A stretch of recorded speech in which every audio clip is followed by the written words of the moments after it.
मुद्दा मुगल वंश के छठे शासक औरंगजेब के कब्र पर है।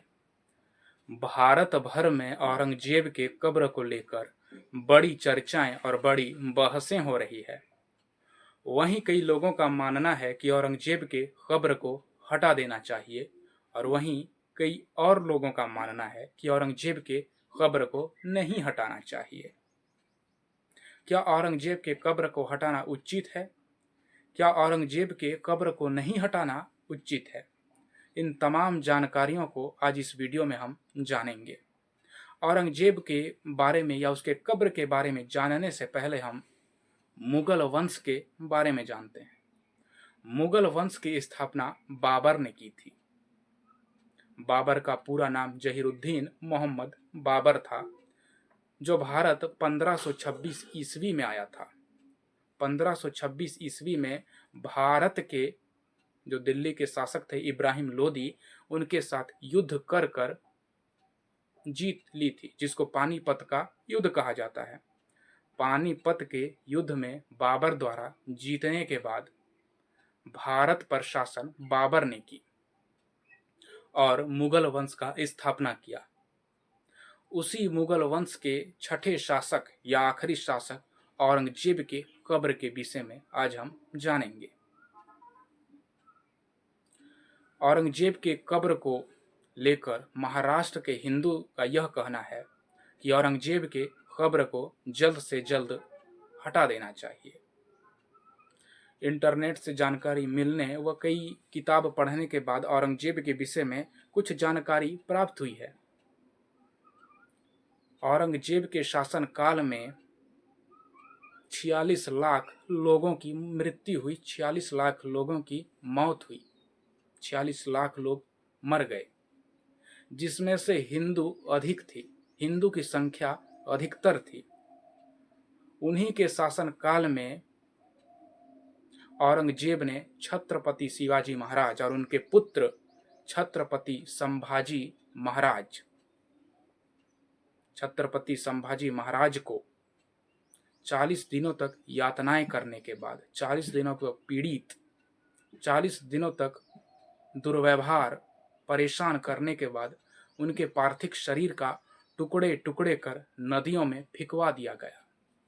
छत्रपति शिवाजी महाराज और छत्रपति संभाजी महाराज को महाराष्ट्र के हिंदू व भारत के सभी हिंदू अपना आदर्श, अपना हीरो मानते हैं। और जिस प्रकार से औरंगजेब द्वारा छत्रपति संभाजी महाराज के शरीर के साथ इस प्रकार से दुर्व्यवहार किया गया, यही कारण है कि सभी हिंदू या सभी भारतवासी औरंगजेब के कब्र को लेकर बड़ी चर्चा में है और उनके कब्र को हटाने पर बड़ी मांग है। लेकिन वहीं कई लोगों का और भी मांग है कि उनके कब्र को नहीं हटाना चाहिए। औरंगजेब के शासन काल में मथुरा में उपस्थित प्राचीन मंदिर व काशी में उपस्थित प्राचीन मंदिर को तोड़कर वहां मस्जिद का निर्माण किया गया। जिस प्रकार से औरंगजेब द्वारा धर्म पर विरोध किया गया, धर्म पर पक्षांतर किया गया, इस प्रकार से अत्याचारी शासक का कब्र हमारे भारत देश में क्यों रखनी चाहिए? इतनी जानकारी मिलने के बाद सवाल में यह उठता है कि इस प्रकार से अत्याचारी शासक के नाम पर हमारे देश के शहरों के नाम, हमारे देश के गलियों के नाम क्यों होनी चाहिए, जो ना हमारे देश को कुछ दिया है, ना कुछ हमारे देश के लिए किया है तो बल्कि एक ही काम किया है, वो है हमारे देश के लोगों के साथ अत्याचार करना, उनको पीड़ित करना, उनके साथ दुर्व्यवहार करना, धर्म के विषय में मारना और प्राचीन मंदिरों को तोड़कर वहां मस्जिद का निर्माण करना। भारत ही दुनिया भर में एक ऐसा देश रहा जो अपने देश को बर्बाद करने वाले शासक का कब्र आज भी रखा है। इतनी जानकारी मिलने के बाद अगर हमसे कोई पूछे कि इनके कब्र को हटा देना चाहिए या नहीं हटाना चाहिए, तो हमारा उत्तर यही रहेगा कि इनके कब्र को जल्द से जल्द हटा देना चाहिए, क्योंकि यह किसी धर्म या किसी जाति के विषय में नहीं, पूरे भारतवासियों के हित के विषय में है। जिस भी इंसान या जिस भी शासक द्वारा इस प्रकार से अत्याचारी काम किए जा रहे हैं, इस प्रकार से अत्याचार देश के लोगों के साथ किया जा रहा है, उस अत्याचारी का शासक क्यों रखना चाहिए हमारे देश में, जिन्होंने तमाम प्रकार के अत्याचार किए लोगों के साथ। इस प्रकार से अत्याचारी के शासक को नहीं रखना चाहिए।